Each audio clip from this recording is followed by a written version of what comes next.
Sophia was standing in the doorway of our tiny flat, the one we had furnished together. Her hands clutched the handle of her suitcase. Our newborn twins were sleeping in their cot, their little chests rising and falling, completely unaware that their mother was about to leave them. I was frozen in place, feeling like the air was getting heavier by the second. "You don't have to," I said, my voice barely above a whisper. Sophia looked at me, serious. For a brief moment, hesitation flickered in her eyes, the part of her that still loved me, that still wanted to stay, was struggling, but then it vanished, replaced by the cold, calculating mask she had always worn. "My mother is right," she finally confessed. I felt my gut twist. My voice came out hollow. "Robotic. You mean our life," I said, barely recognizing my own voice. "The one we built together." She let out a sharp exhale and turned away. "Michael, my mother." She hesitated. Then her voice hardened. "I should never have been here in the first place." Desperation clawed at my throat. "Sophia, your mother doesn't love you," I pleaded. She wavered. Just for a second. Her lips parted, as if she was going to say something I wanted to hear. Her fingers clenched around the handle of her bag. For a moment, I thought she might drop it, that she might turn back to us. Then, a car horn sounded outside. The illusion shattered. Her mother's driver was waiting. Sophia raised her chin, straightened her shoulders. She had already made up her mind. "I need a future, Michael," she said. "I'm sorry." And just like that, I felt something inside me break. "You can't give me stability," she continued. I shook my head, my voice shaking. "I didn't understand," I whispered. "That love, family, and loyalty weren't enough for you?" She winced, but she didn't argue. My heart pounded as she turned to look at our sleeping babies. She wouldn't just abandon them. Would she? "Sophia," I begged. "Please, don't do this to them." Her hand hovered over our son's tiny head, but she didn't touch him. Maybe because she knew she would break if she did. According to my mother, I slammed my fist against the table. "I don't care what your mother said." My voice rose. "What about what you want? What about our kids? You're just going to leave them? Leave me?" As soon as the words left my mouth, I saw it. Her jaw tightened, her eyes burned. Embarrassment, rage, fear, she snarled. "You think this is easy for me?" I stepped forward, my voice low, my hand reaching for hers. She flinched away as if I had burned her. Panic swept over me. This wasn't Sophia. This couldn't be real. "If you walk out that door," my voice cracked, "there won't be any coming back."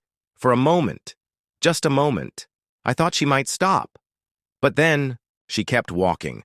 My entire world fell apart as her suitcase rolled behind her. I stood there, waiting, hoping she would turn around, that she would come back, that she would choose us. But she didn't. The car door slammed, the engine roared to life, and then she was gone. The apartment fell into unbearable silence.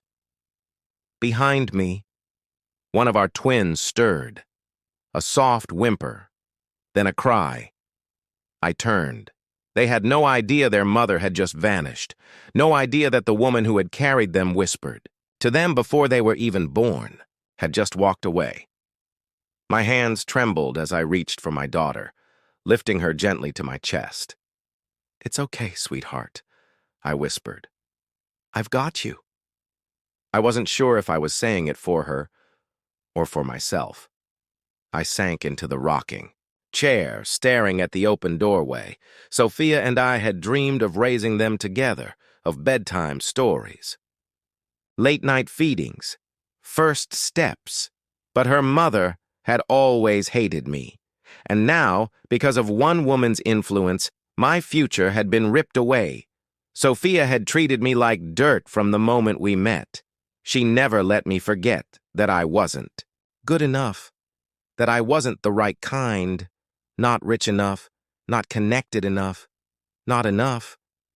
I held my daughter tighter. No, I muttered. She didn't have one because I wasn't going to let this break me.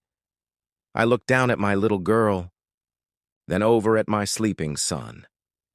They were my family now, and no matter how broken I felt, I was going to move forward. I would give them the best life possible, with or without Sophia. I swear to you, I whispered, pressing a kiss to my daughter's forehead. A tear slipped down my cheek. I will always be here. And as the night stretched on, as exhaustion crept in, I made a promise. I had lost my wife, but I wasn't going to lose myself. Because when you become a father, you make an unwritten vow to always be there, to protect your children, to never give up. And no matter how hard it got, I wasn't going to break that vow. Correct me if I'm wrong, but I laughed bitterly during this one. There was a quiet before she lowered her voice. Sounded like she was giving me something for which I should be thankful. Michael, if you want, I can assist you. I can help you. Grow your business by connecting you with investors. She wanted control, just as she had power over Sophia's life, and I understood what she was truly saying. No, I answered in a firm voice. You're being stupid, she yelled. I stopped the call after repeating that I was being liberated. I had fought too hard to create something on my own. I wasn't going to allow the person who destroyed my family to retake control of my life. That night, as I watched my twins sleep, I felt something I hadn't in years. I had started with nothing but heartache and 2 dependent babies, but now I had a business, a house, and most importantly, peace. The best part of my future was that I was thriving instead of merely surviving. I had done it alone, without Sophia, without her mother. Just me. I had proved them all wrong. I kissed my son's forehead, then my daughter's, whispering for the first time with true belief, Sophia had everything. Money, power, a privileged life. But I had been blind to what she was missing. Sophia had always been just a piece in her mother's world. None of it had ever truly belonged to her. After she left, I stopped thinking about what her life had been like. She was a pawn in a game she had never learned to play for herself. I was more concerned with my twins, my business, and myself. Survival. But fate has a funny way of coming full circle. While I fought my way up, Sophia was climbing up from the bottom. From the outside, her life seemed untouchable. She lived in a mansion with marble floors, chandeliers, and maids catering to her every need. Her wardrobe was filled with high-end clothing. Her car was worth more than my apartment. And yet, her house was cold. Her luxuries were empty. And, at night, her bed felt too large, because she had abandoned the only people who had ever truly loved her. At first, the weight of her choices crushed her, but she convinced herself she was just getting used to her new life. She attended high society brunches, went on extravagant shopping sprees, listened to women gossip about their lavish vacations. But nothing felt real. She found herself staring at her phone more than she wanted to admit, hovering over my name, looking at old photos of us. She never called. She wasn't sure what she'd say. Instead, she let her mother set her up with wealthy businessmen. She tried to act like the Sophia she had always been. But then, at a dinner party, someone mentioned a local business owner, a man who had built an entire company from nothing. She wasn't paying attention. Not until she heard my name. Michael. Her stomach twisted. The man is incredible, someone said. Raised twins by himself. Built a business from scratch. To be honest, I have no idea how he did it, but he's an inspiration to his kids. Sophia's hands trembled. For the first time in a long time, she was afraid, because she had never really considered the possibility that I might not have needed her at all. That night, she couldn't sleep. Tossing and turning in her silk sheets, her mind raced. She didn't want to think about what my life was like now. Were the twins happy? Did they even remember her? Would I ever forgive her? She grabbed her phone, opened her laptop, and finally did what she had been too afraid to do. She looked me up, and what she found left her speechless. My name was everywhere. Interviews, articles, photos, not just a conversation at a dinner party, a story, a success. A single father who built a business while raising his children. She clicked on a video without thinking, and in seconds her world fell apart. The screen showed me grinning while packing orders in my shop. I looked different, not broken. Then, the footage shifted. The twins, laughing, running, playing in the park. Their faces were bright, full of life. They didn't look like abandoned children. Sophia broke down. Because for the first time, she saw the truth. Michael and the children weren't just surviving. They were happy, and she had never felt so lost. Then my voice filled the room. "What's your greatest motivation?" the interviewer asked. The camera zoomed in on me. "My kids saved me," I said. Sophia gasped, covered her mouth with her hand.